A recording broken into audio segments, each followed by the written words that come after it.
Want to break my record. I guess we're about ready. We got a quorum here. Okay, ladies and gentlemen, the Committee on Science, Space, and Technology will now come to order. Without objection, the chair is authorized to declare recesses of the committee at any time. Pursuant to Committee Rule 2F, the House Rule 11, recorded votes may be postponed. And today, we meet to consider H.R. 390, the ACERO Act, H.R. 3259, the Post-Quantum Cybersecurity Standards Act, H.R. 3679, the Small Business Artificial Intelligence Advancement Act, and finally, H.R. 3705, the Fog Observations and Geographic Forecasting Act. I now recognize myself for an opening statement. Thank you for joining us this afternoon as we mark up 4 strong bipartisan committee bills. It's been a busy week, and I truly appreciate everyone's collaboration helping our team navigate numerous scheduling conflicts. Given the need to also coordinate with the House voting schedule, we selected this particular set of bills today to ensure sufficient time for thorough consideration and passage. And that said, we'll continue working with your teams in the coming weeks to review legislation that we didn't address today for future markups. And with that, let's get right to it. The first bill that we will consider is H.R. 390, the Advanced Capabilities for Emergency Response Operations Act, ACERO, sponsored by Reps. Fong and McClellan.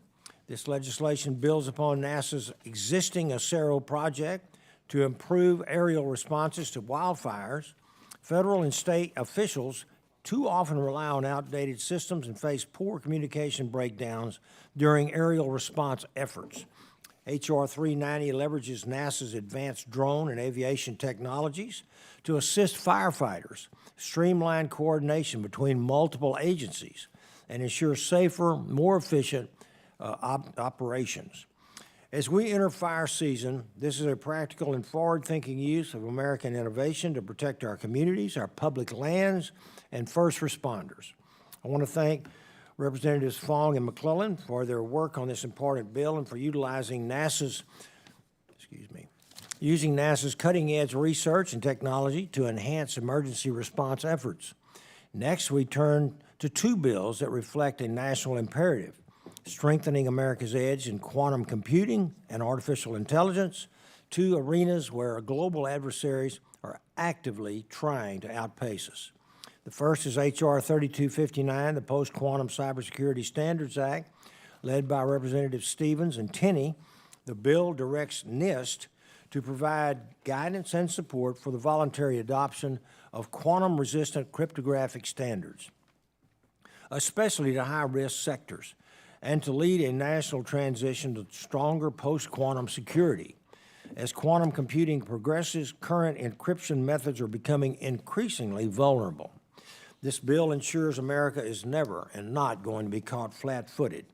It promotes smart planning, informs necessary updates in cryptography, and increases coordination across the sectors to secure our digital infrastructure before threats do emerge, not after. Many thanks to Representatives Stevens and Tenney for prioritizing this issue and taking a proactive approach to securing our quantum future. Our third bill, H.R. 3679, the Small Business Artificial Intelligence Advancement Act, is another common-sense proposal by Representatives Collins and Stevens. We all know that small businesses are truly the backbone of the American economy, a fact that resonates deeply with many of our districts. But as AI becomes more central to productivity and growth, small businesses are at risk of falling behind the big players. H.R. 3679 directs NIST to create practical, accessible resources to assist small businesses in understanding, utilizing, and integrating AI technologies into their daily operations without the massive overhead or confusion. We want to ensure that Main Street, not just Silicon Valley, can benefit from the AI revolution. This bill empowers small business owners to innovate, stay competitive, and to keep and continue creating jobs. Thanks to Representatives Collins and Stevens for their support in prioritizing America's job creators.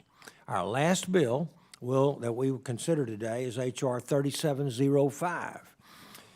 The Fog Observations and Geographic Forecast Act, which I am proud to sponsor alongside Ranking Member Lofgren. I'm unfortunately all too familiar with the safety risks and economic impact of coastal marine fog on ports and coastal communities.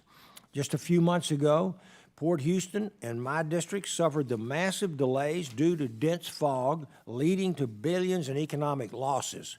This bill requires NOAA to develop a targeted project to improve the accuracy of fog forecasting along our coasts, enhancing maritime safety, safeguarding critical infrastructure, and reducing the associated economic impacts of fog events.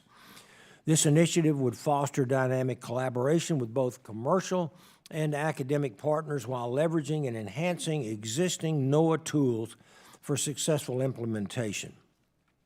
H.R. 3705 is a focused strategic investment in safety, commerce, and economic resilience. Thank you to Ranking Member Lofgren for your partnership in this effort. And in closing, I want to express my appreciation again to all of our members for their participation and attendance. And I look forward to a productive markup of these four important bills. And now I would like to recognize the Ranking Member for 5 minutes for your opening statement. Thank you, Mr. Chairman, and I thank you for holding today's markup. And first, before saying anything else, I'd like to commend you, Mr. Chairman, for your continued commitment to bipartisanship in this committee. Most of these bills today are standalone components of bigger packaged bills, but I've got to say, I think this moment calls for a more drastic response from this legislative body to the administration's absolute gutting of the federal research enterprise, and time is of the essence. Every week, the administration announces some new assault on America's scientific prowess that robs us of our national strengths and jeopardizes our collective future. I believe I can speak on behalf of my caucus in this committee in saying that we ought to be showing that these efforts are not in keeping with Congress's intent. And I believe some of my Republican colleagues would agree with me if asked behind closed doors. Regardless, all of this is not to say that the bills before us today wouldn't make good and necessary laws. They certainly would, and I support all of these bills, and I look forward to their ultimate passage. It is only my sincerest hope that in this room we can meet the moment to do what is necessary to prevent losing primacy and resign ourselves to spend decades of rebuilding, or at a minimum signal our joint disapproval. All of that being said, the first bill, as you've noted, Mr. Chairman, is the Acero Act. This bill is being led, the existing Advanced Capabilities for Emergency Response Operations project is being led by NASA Ames, that is near but not in my district, and is focused on wildland fire response applications. The project is particularly important to me and my colleagues in the California delegation, and obviously Mr. Fong as the leader on your side of the aisle, because of the fire responses from local, state, and federal agencies, which now deploy numerous diverse aerial assets in order to combat wildfires. As you can imagine, with numerous activities in the air, a system is really necessary to remotely manage these operations. And this act defines the goals of this project in law and is a good step in ensuring its long-term sustainability. And I want to thank Mr. Fong, as well as Ms. McClellan and Mr. Whitesides for their leadership on this bill. The next bill, as you've mentioned, sponsored by Ms. Stevens and Ms. Tenney, is the Post-Quantum Cybersecurity Standards Act. Cybersecurity is a race. We have our encryption, and our adversaries or criminals come up with new cyber attacks. Then we come up with better fortifications. We always have to stay a few steps ahead. A future in which quantum computing is a reality exponentially increases the threat. And we do know that some of our adversaries are storing encrypted communication in anticipation of being able to break through when quantum is a reality. We need to promote the timely deployment and adoption of post-quantum encryption standards across all high-risk sectors and critical infrastructure, and the sooner we do so, the better.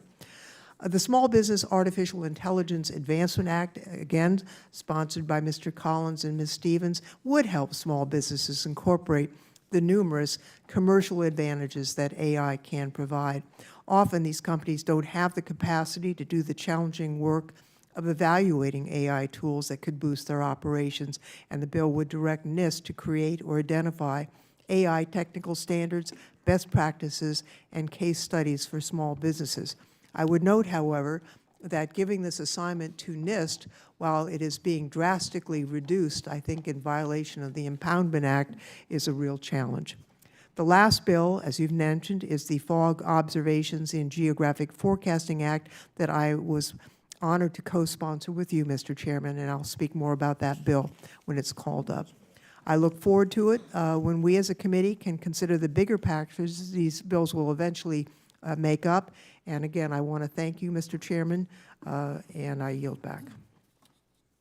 Yes, ma'am. Thank you very much. And other members are invited to submit opening statements into the record if you so choose. Okay, the consideration of H.R. 390. Pursuant to notice, I now call up H.R. 390, the ACERO Act, and the clerk will report the bill. H.R. 390, a bill to Without utilize... objection, the bill is considered as read and open for amendment at any point. I now recognize Representative Fong of California for 5 minutes to speak on his bill. Thank you, Mr. Chair, and to the ranking member. Thank you for the opportunity to testify in support of my bill, H.R. 390, the Advanced Capabilities for Emergency Response Operations Act, better known as the ACERO Act. As catastrophic wildfires continue to burn across the nation and especially in my home state of California, it's clear we need modern solutions to meet this escalating crisis and protect our communities. Right now, our federal and state agencies are facing outdated and fragmented communication systems when coordinating aerial wildfire responses. The ACERO Act offers a way forward by leveraging NASA's cutting-edge technologies to revolutionize how we combat these disasters. My proposed legislation focuses on 4 critical areas. First, it modernizes wildfire response capabilities by directing NASA to enhance airspace management and integrate advanced technologies. Through improved real-time information sharing and multi-agency coordination, firefighters will have the tools they need to act faster and more effectively. Second, it fosters collaboration. By promoting partnerships with other agencies, research institutions, and private industry, the ACERO Act avoids duplication and drives innovation across the board. Third, it ensures accountability by requiring annual progress reports to Congress through 2030. These reports will provide transparency, enable us to measure outcomes, and ensure the responsible use of these funds. Finally, it protects our national security. The ACERO Act prohibits NASA from procuring drones for this program from foreign adversaries like China, ensuring taxpayer dollars are used to support innovation here at home. Exceptions will be granted only when absolutely necessary and in our nation's best interest.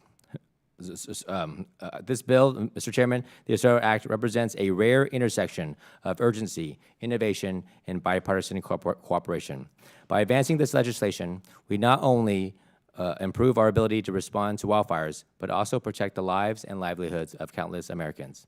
I would like to thank Representative McClellan for her partnership in this bill, and I urge you to support this legislation and help deliver the solutions our nation desperately needs to deal with catastrophic wildfires. Thank you, and I yield back. Thank you very much. And now I'd like to recognize the Representative Whiteside from California. Thank you, Mr. Chairman. I have spent many years studying wildfires, how they spread, why they're so destructive, what we can do to prevent them, and how to make our communities more resilient. I also served as Chief of Staff of NASA, working to take our country to the forefront of space development. In Southern California, I'm neighbors with Congressman Fong and deeply grateful to his leadership on this subject. And especially in the Santa Clarita Valley, the Antelope Valley, and northern San Fernando, wildfire risk is a constant threat. We need every tool that we can get to equip our wildland firefighters and emergency responders with the technology they need to save lives and protect our communities. Airspace over wildfires can be chaotic.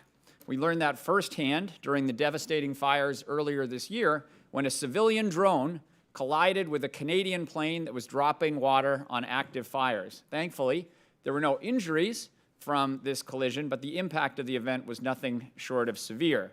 It caused the grounding of all aircraft that were responding to the fire and damaged the wing of the plane, which grounded the plane for repairs for several days.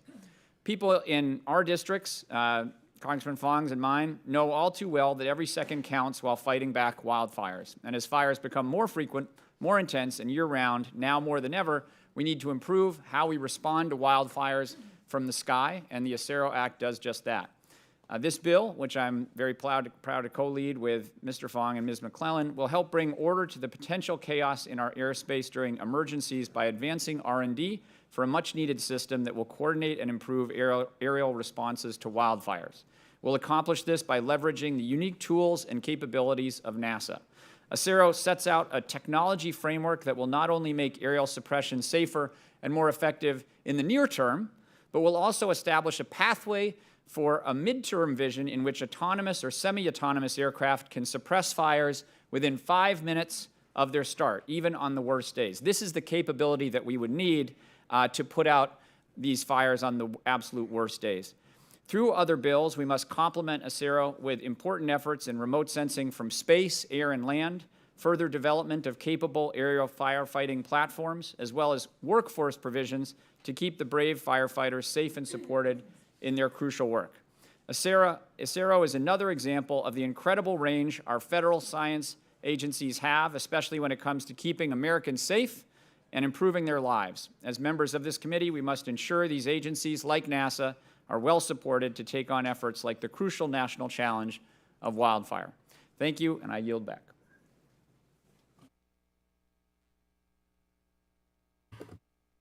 Is there any other members who wish to speak on this bill? Yes, ma'am.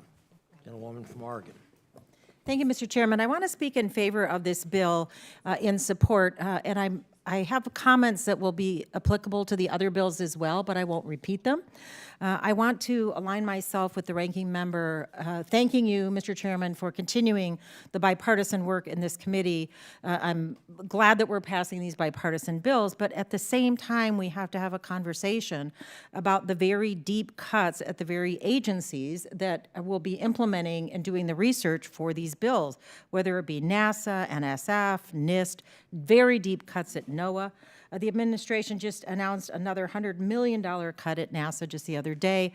So while we're passing these bipartisan bills, I agree with Ranking Member Lofgren that we must, hopefully bipartisan, push back on these serious cuts to the research, to the work that we need done at these very important science agencies, which this committee has typically been supportive of. So again, thank you for the bipartisan work. Thank you for all the work getting these 4 bills to the markup, but let's not forget how important it is to actually have the funding to implement them. And thank you, and I yield back. Yes, ma'am. And if there's no further discussion on the, any other member want to speak on this bill? No? Okay. If there's no further discussion on the underlying bill, we'll proceed with amendments in the order listed on the roster. Okay, the first amendment on the roster is an amendment in the nature of a substitute offered by Representative Fong of California. The clerk shall report the amendment. Amendment in the nature of a substitute to H.R. 390, offered by Mr. Fong of California. Without objection, the amendment is considered as read. I recognize Representative Fong of California for 5 minutes to explain the amendment.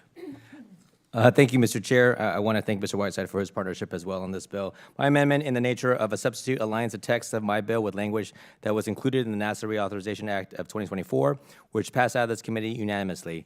I want to thank the ranking member and her staff for working with me on this amendment, and I urge my colleagues to support its passage. Thank you, and I yield back. Thank you. Is there any further discussion on this amendment? Okay, hearing none. The question is on the adoption of the amendment in the nature of a substitute offered by Representative Fong of California. All those in favor say aye. Aye. Those opposed say nay. None. The ayes have it, in the opinion of the chair, and the amendment in the nature of a substitute is adopted. A roll, nope, no, okay, all right. A reporting quorum being present, I move that the committee report H.R. 390, the Acero Act, is amended to the House with the recommendation that the bill be favorably approved. The question is on favorably reporting H.R. 390 to the House. All those in favor say aye. Aye. All those opposed say nay. The ayes have it, and the bill is ordered favorably reported. Mr. Chairman, I'd like a recorded vote. If a roll call has been requested here, so pursuant to Committee Rule 2F and House Rule 11, the proceedings of this vote will be postponed. Thank you. Okay, pursuant to notice, I now call up H.R. 3259, the Post-Quantum Cybersecurity Standards Act. The clerk will report the bill. Please, ma'am. H.R. 3259, a bill to amend the National Quantum Initiative Without Act. objection, the bill is considered as read and open for amendment at any point. I now recognize Representative Stevens of Michigan for 5 minutes to speak on the bill.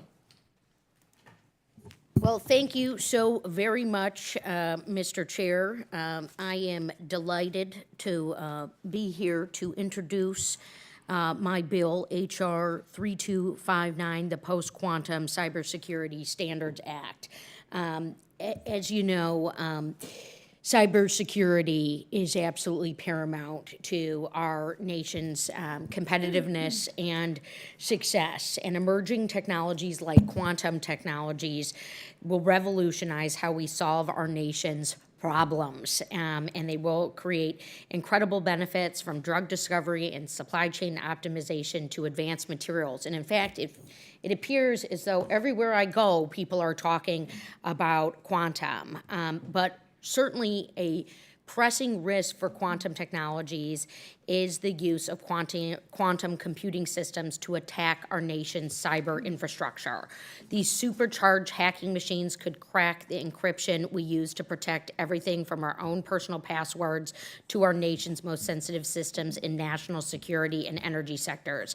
As we continue to move toward fault-tolerant quantum computers, we must act proactively to secure our digital infrastructure, including the critical energy grids, hospitals, and automotive manufacturing hubs that, of course, exist throughout the great state of Michigan. However, mitigating the entire nation's infrastructure to new cryptographic standards is no easy task. The last major migration took place nearly 7 years ago. It took nearly 7 years to complete and required minimal hardware upgrades and public education. For quantum, we need to educate the public on what quantum computing is, which I'm very delighted to do, and I'm glad we have this committee to do so. We need to support potential hardware upgrades and move before an adversary successfully launches a quantum-powered hack. Since 2016, the National Institute of Standards and Technology has diligently worked with the quantum and cyber security community to develop and test algorithms designed to withstand cyber attacks by quantum computers.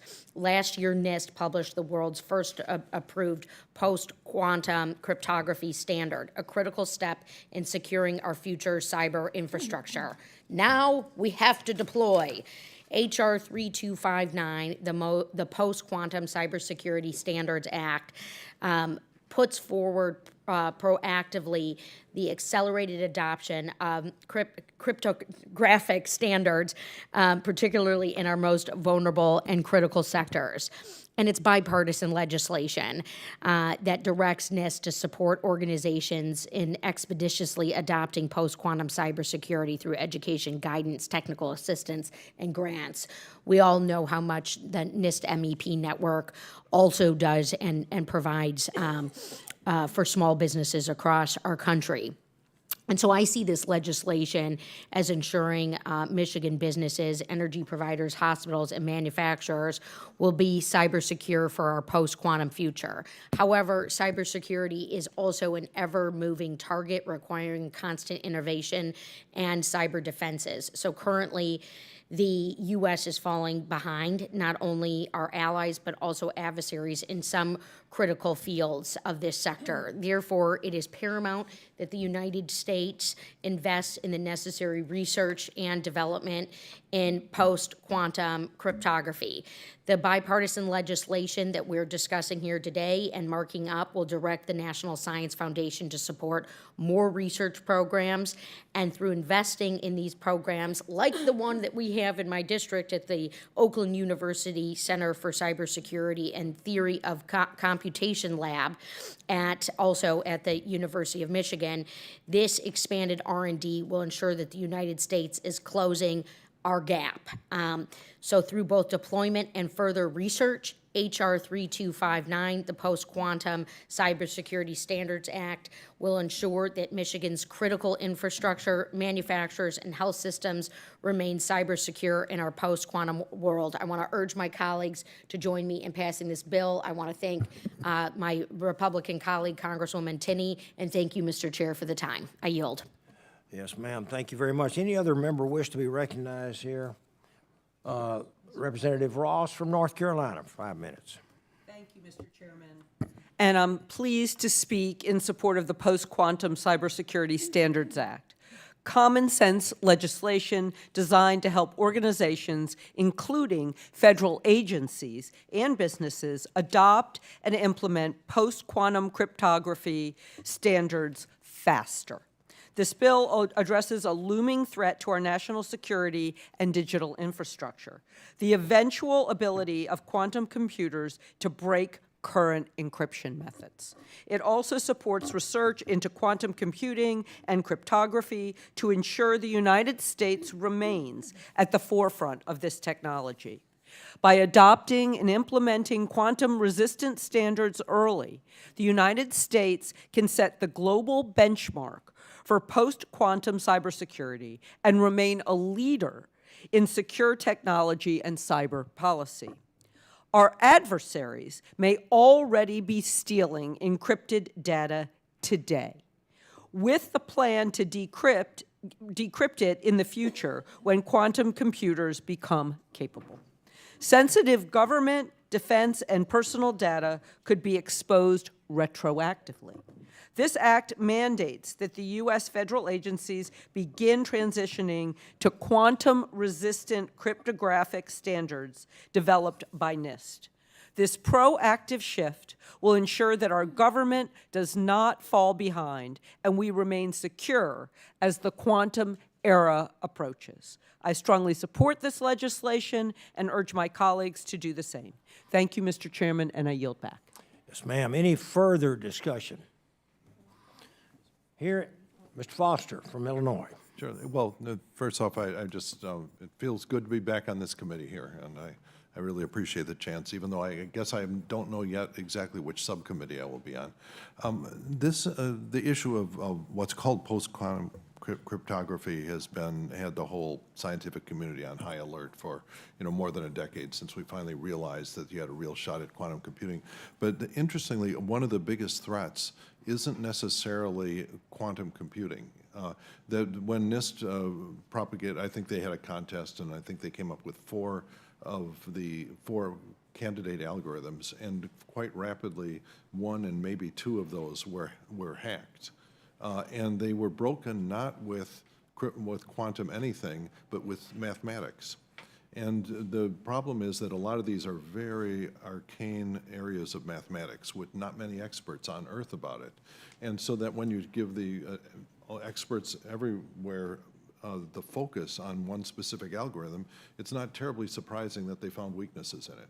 Now, the thing that worries me right now is artificial intelligence. We're at the point now that artificial intelligence algorithms are almost as good as the best mathematicians at a variety of math problems. And the trajectory is such that they will actually be better than any human within perhaps just even a couple years. At that point, the most effective way to break these algorithms may be through mathematics developed by AI rather than quantum.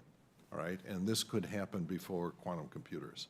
So I guess this really underscores the importance of keeping NIST well resourced.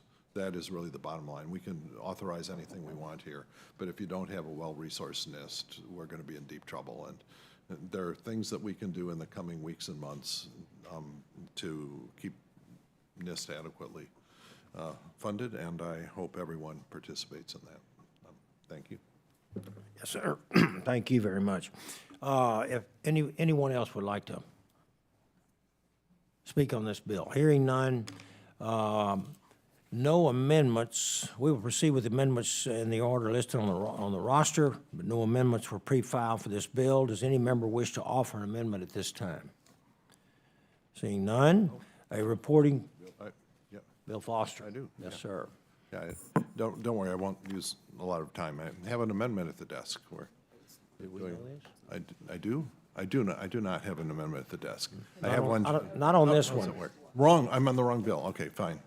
Sorry. I'm out of shape here. All right. Hearing none, and reporting quorum being present, I move that the committee report H.R. 3259, the Post-Quantum Cybersecurity Standards Act, to the House with the recommendation that the bill be favorably approved. The question is on favorably reporting H.R. 3259 to the House. All those in favor say aye. Aye. All those opposed say nay. Recorded vote has been requested. A roll call has been requested pursuant to Committee Rule 2F and House Rule 11. Proceedings on this vote will be postponed. All right. Pursuant to notice, I now call up H.R. 3679, the Small Business Artificial Intelligence Advancement Act. The clerk will report the bill. H.R. 3679, a bill to require the director of the Without National... objection, the bill is considered as read and open for amendment at any point. You're doing a great job, Joyce. I now recognize Representative Collins of Georgia for 5 minutes to speak on the bill. Thank you, Chairman Babin, for bringing this important legislation, H.R. 3679, the Small Business AI Advancement Act, up for consideration today. Small businesses are the backbone of the United States economy, representing 43.5% of the U.S. GDP and employing 45.9% of the workforce. As technology continues to evolve at breakneck speed, it is Congress's responsibility to ensure that small businesses are not left behind. Artificial intelligence is no longer an emergency technology. It is now one of the most transformative digital technologies of our era. But the benefits of AI must be accessible to more than just large corporations. AI technology has the potential to improve small businesses' efficiency, bandwidth, and competitiveness, allowing them to handle the work more quickly and effectively. But too often, smaller firms lack the technical expertise or financial capacity to adopt AI tools, leaving them at a disadvantage in an increasingly digital world. The opportunities it creates should extend to every corner of our economy. That's why I introduced H.R. 3679 alongside my colleague, Ms. Stevens. This legislation directs the National Institute of Standards and Technology to develop voluntary resources to educate small businesses on best practices and methodology when integrating AI systems into their business. Through this legislation, we can help level the playing field, ensuring small businesses can modernize, make smarter decisions, and remain competitive. Leaving Main Street behind us is not an option. So I'm grateful to my colleague from Michigan, Ms. Stevens, for her partnership in moving this bill forward on a bipartisan basis. I urge all my colleagues to support this common sense, forward-looking legislation, and I thank you, and I yield back the balance of my time. And Representative Stevens from Michigan, 5 minutes, please. Thank you, Mr. Chairman, and what a delight to introduce this legislation alongside my colleague, Mr.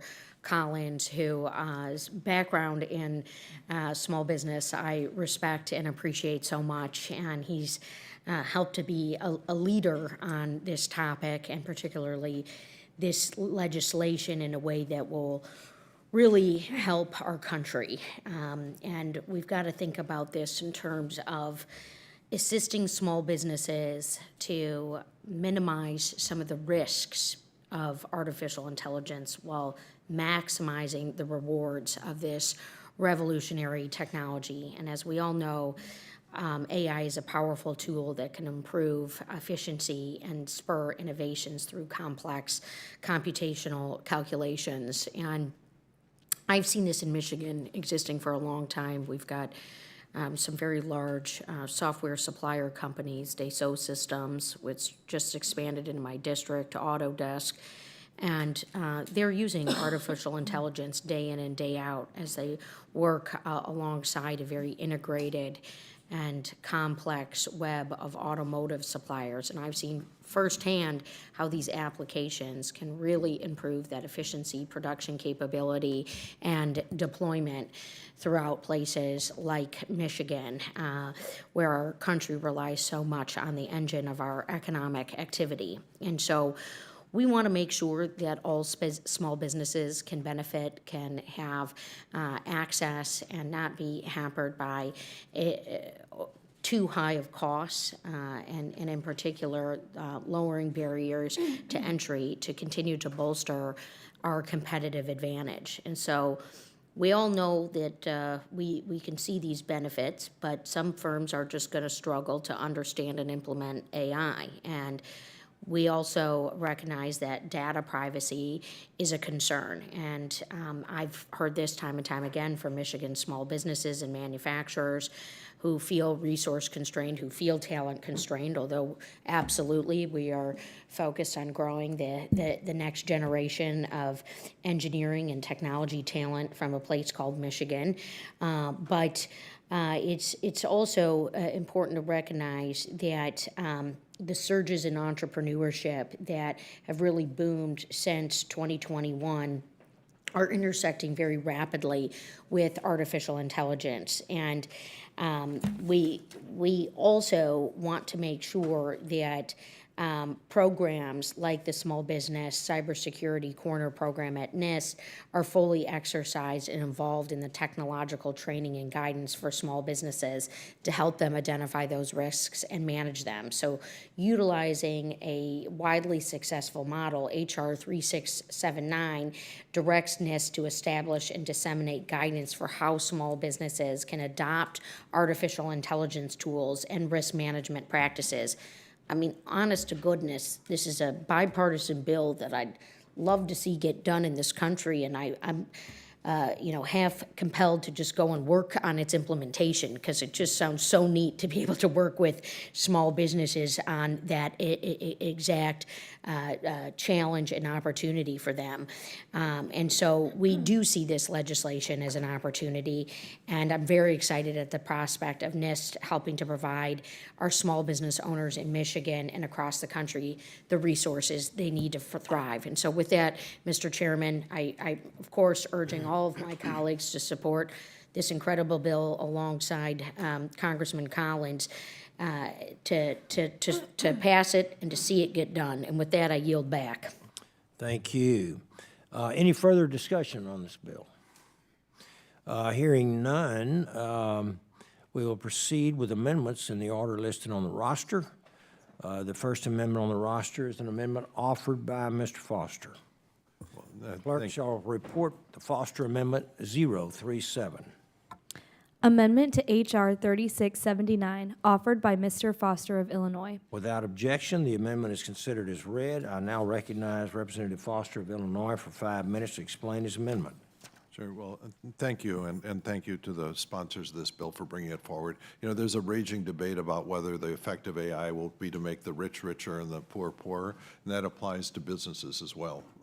And so I think it's really important that we do everything we can to not increase the disparity of resources between small businesses and large. And so this is a push in the right direction. I really appreciate it. Now, this legislation, but one of the things that we can do to help them is that small businesses won't naturally pay a lot of attention to privacy and cybersecurity. The same thing that happens in real life, even when AI is involved. It's just, the first thing is get it working for my business, and the second thing is, well, we'll worry about cybersecurity later. Fortunately, NIST has already done a significant amount of work in developing voluntary standards for privacy and cybersecurity. They provide guidance on issues like identity management. management in maintaining privacy, something that's not obvious to a first-time user of this technology. And so I'm offering this amendment to include NIST privacy and cybersecurity standards as an additional potential source that small businesses' resources created by this bill could draw from. I think it's, I hope, and you can already see it happening, that a number of companies are providing products tailored to small businesses that will do their market research, that will do their books for them, all sorts of things that really are sort of disproportionate burden on small businesses. But if they're pointed to the great work that NIST has done on things like identity management, it's really going to make a better product that will have small businesses better able to avoid some of the pitfalls they may fall into. So I encourage my colleagues to support this and yield back. Thank you very much. Does any other member wish to be recognized to speak on the amendment? The ranking member. Thank you. First, I want to welcome Representative Foster back to the committee and thank him for this amendment. This amendment would ensure that NIST includes cybersecurity and privacy guidance, as he has indicated when developing AI best practices. The privacy and cybersecurity frameworks that have been developed by NIST are really the gold standard and are relevant for AI adoption. So this is a common sense amendment. I hope that we will all support it. And again, welcome back, Bill, and I yield to the chairman. Thank you. Any other discussion on this amendment? If there's no further discussion on the amendment, the question is on agreeing to the Foster Amendment 037. All those in favor say aye. Aye. Those opposed say no. In the opinion of the chair, the ayes have it. The amendment is agreed to. The next amendment on the roster is offered by Representative Fushi of North Carolina.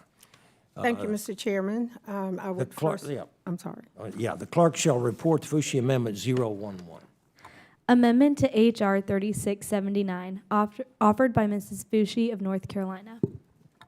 Without objection, the amendment is considered as read, and I now recognize Representative Fushi of North Carolina to explain your amendment for 5 minutes. Thank you, Mr. Chairman. I would first like to begin by commending the work of my colleagues, Congresswoman Stevens and Congressman Collins, for authoring this bipartisan bill. I was proud to serve on our bipartisan AI task force with many of my colleagues here, and I believe our nation's small businesses will play a fundamental role in advancing economic opportunities here at home and help ensure that the United States leads the globe in artificial intelligence. However, I would be remiss if I did not mention the very real concerns I have about this administration's political attacks against jurisdictions across this country, like my own district, North Carolina's 4th, that refuses to abandon our values, and turn our backs on the people and communities we were elected to protect and serve.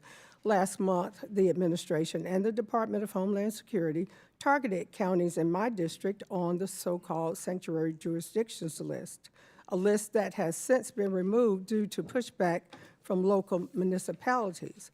And just last week, the House passed a bill that would relocate SBA offices from so-called sanctuary jurisdictions, like my district has been described as. And yet, neither DHS's announcement nor recent executive orders define the term sanctuary or provide guidelines on what it considers compliance. So while I support this bill and the AI resources that it will create for our small business owners, I am concerned that if the bill that passed the House last week is enacted, will the SBA prevent small businesses in my district, a global leader in emerging technologies, and in other innovation hubs across this country, from access to these resources?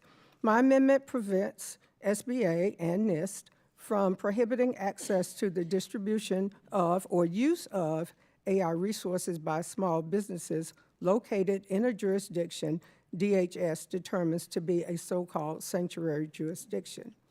This outrageous list is nothing more than a politically motivated stunt designed to intimidate and punish local governments that refuse to be complicit in this cruel anti-immigrant agenda.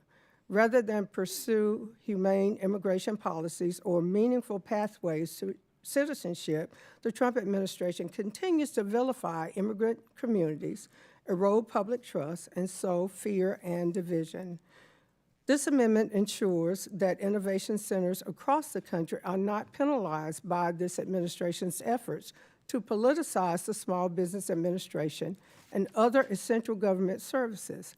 These actions run counter to the bipartisan vision laid out in our AI task force report last Congress and threatens the fabric and innovative spirit of our nation's diverse communities. While I do believe that these additions in my amendment are important, I understand that including them today would complicate this markup and affect moving this bill forward. And because of this, I respectfully withdraw my amendment. I plan to support the Small Business Artificial Intelligence Advancement Act when it comes to a vote in this committee. Thank you again to the Chairwoman Stevens and Congressman Collins for your leadership on this bill. Mr. Chair, I yield back.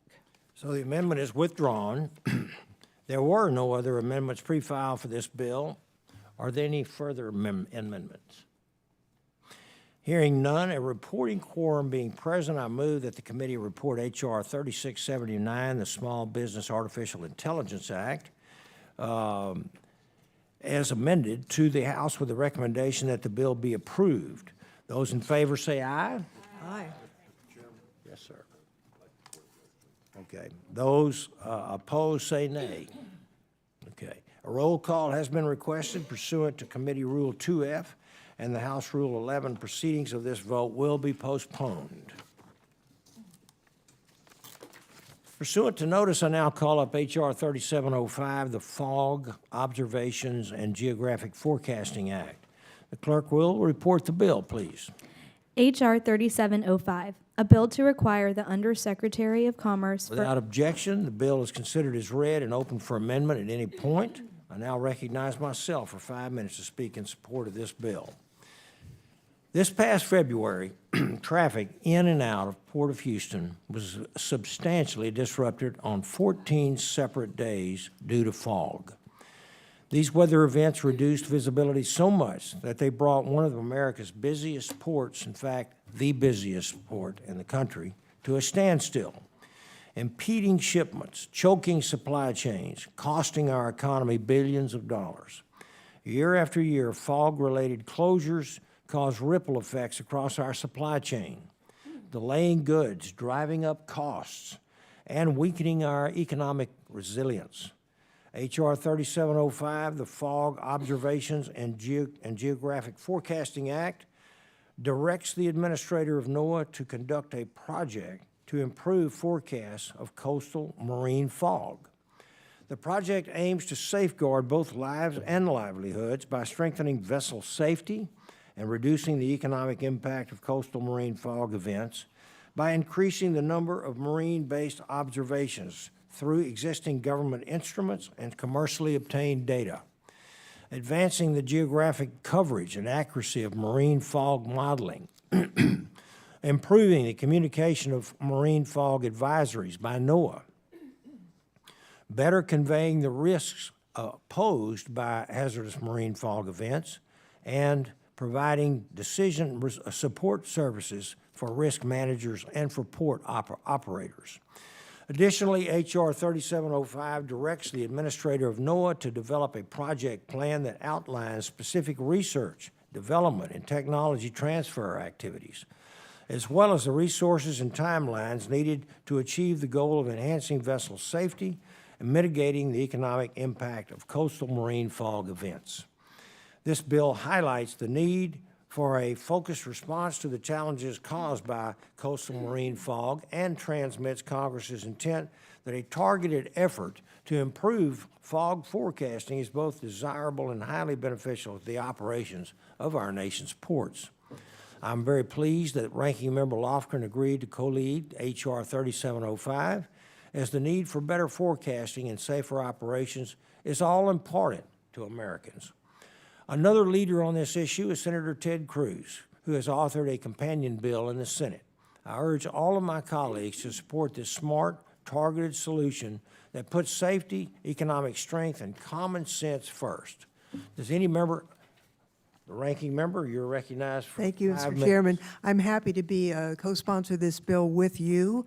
Fog is notoriously difficult to forecast because it forms in very localized areas shaped by sometimes subtle interactions between ocean conditions, topography, and weather patterns. Accurately predicting its formation and movement requires more observations, better modeling, and clear communication. In my district, coastal marine fog often pushes inland, affecting visibility on major roads, and outside my district, fog often delays flights at the San Francisco airport. These routine impacts highlight the importance of improving our forecasting tools to keep residents safe and minimize disruption to daily life. This bipartisan bill directs NOAA to expand marine-based fog observations, improve fog modeling accuracy, and enhance communication of fog advisories to better protect communities and transportation. The legislation helps NOAA close critical gaps in fog science. It calls for increased use of remote sensing technologies, advanced modeling of fog behavior, and improved stakeholder outreach to ensure that forecasts reach the people and sectors that need them most. Now, while I'm a co-sponsor of this bill to expand NOAA's research capacity, we can't ignore the reality that an agency that was already underfunded and stretched thin has now been ripped apart by impoundments, layoffs, and the administration's budget proposals would make it worse. The budget would drastically cut NOAA's scientific research programs and staffing at a time when accurate forecasting is more essential than ever.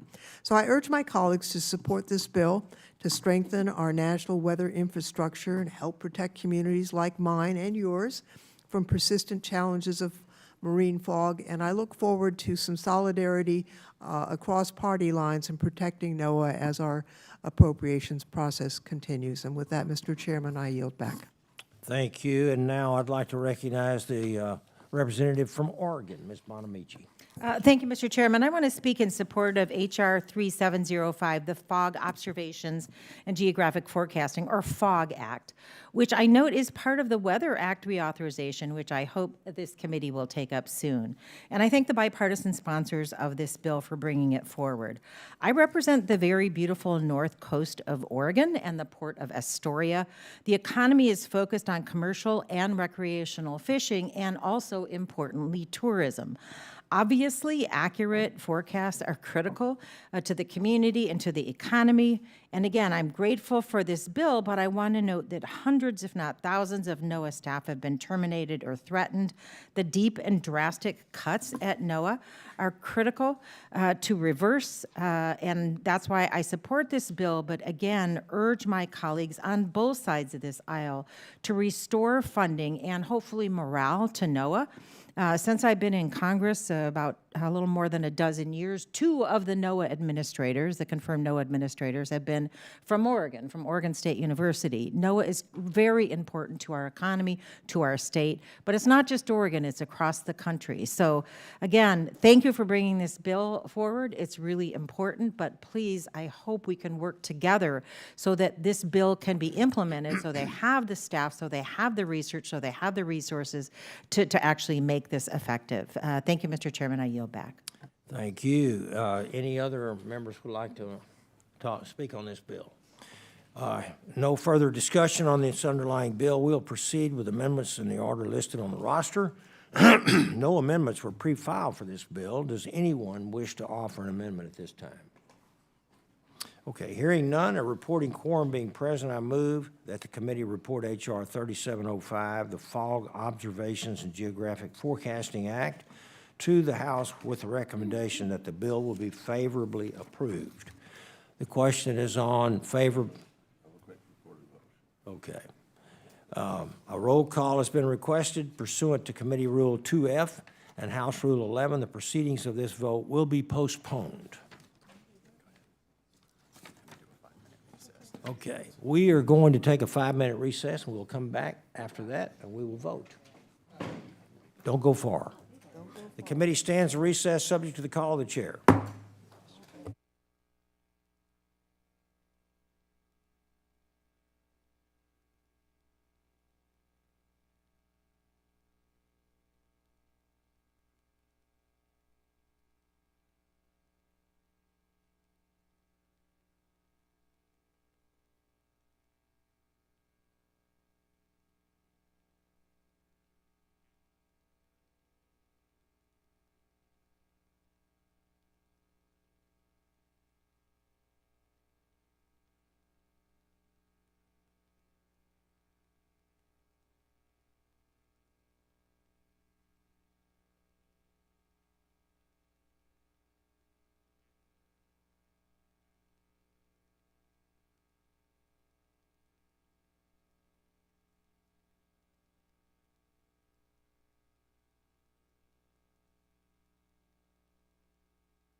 Okay, the Committee on Science, Space, and Technology will now come to order.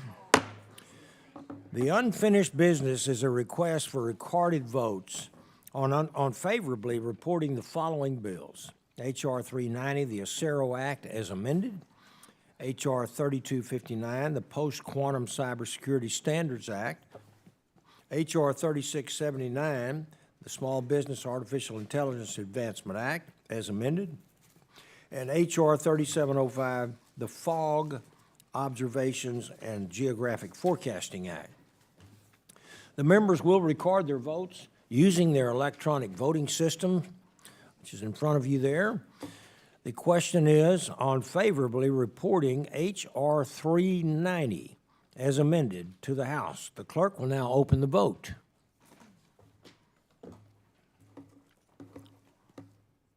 It's coming up. Somehow we got the International Space Station there.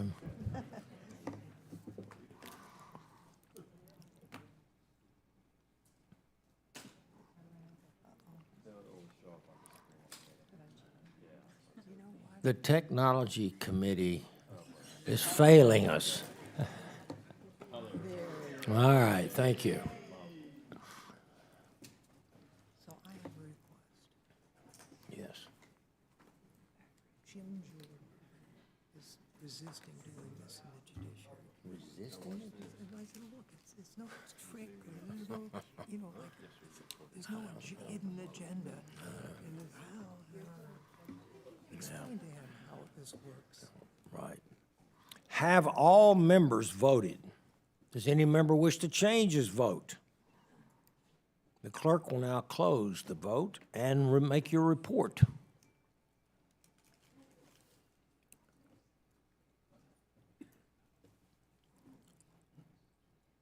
Make your report, please.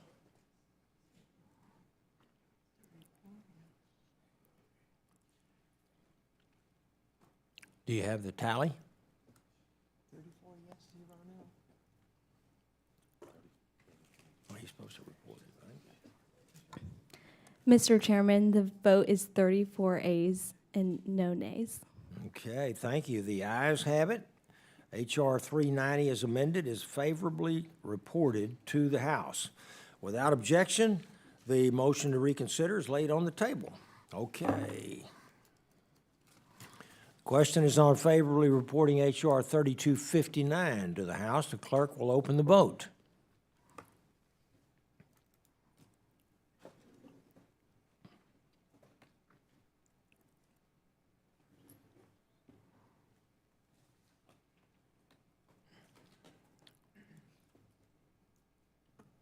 No, this is just too easy. They should do it.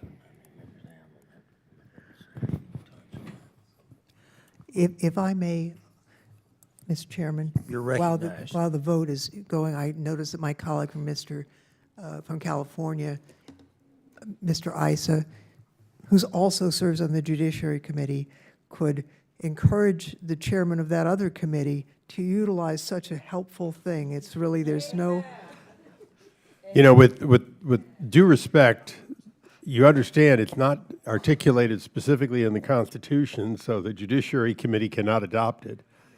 If our founding fathers had wanted us to do that, they clearly would have put it into that document. Now, that's the official position that's of the the official Judiciary position. Committee. But I'm sure that we could make a difference. I just wanted to make that point. Lord The knows gentleman I'd that love just to make a walked in. difference on Well, a some of little those digression things. there. They Sorry. also don't roll votes over there. Have all members voted? Does any member wish to change their vote? Okay, so the clerk will now close the vote and report, please. Mr. Chairman, on this vote, the ayes are 35 and the nays are 0. The ayes have it, and H.R. 3259 is ordered favorably reported to the House. Without objection, the motion to reconsider is laid upon the table. The question now is on favorably reporting H.R. 3679 as amended to the House. Clerk will now open the vote.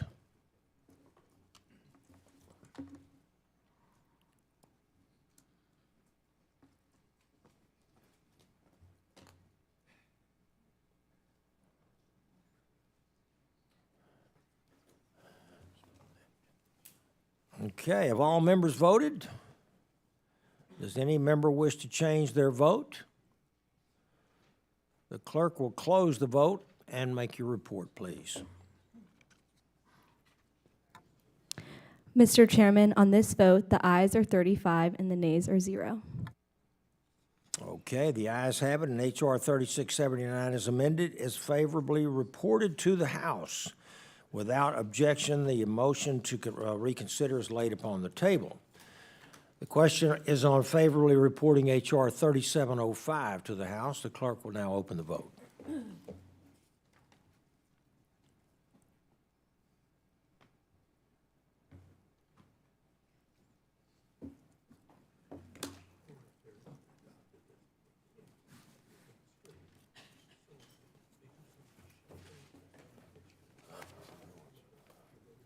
Okay, I saw one change their vote there. Okay, have all members voted? Does any member wish to change their vote? The clerk will close the vote and report. The ayes have it, and H.R. 3705 is ordered favorably reported to the House. Without objection, the motion is to reconsider is laid upon the table. Without objection, I ask that staff be authorized to make any necessary technical and conforming changes to these bills. So ordered. Members will have 2 calendar days to submit supplemental, minority, or additional views on these measures, and so with no further business before the committee now stands adjourned. Thank you.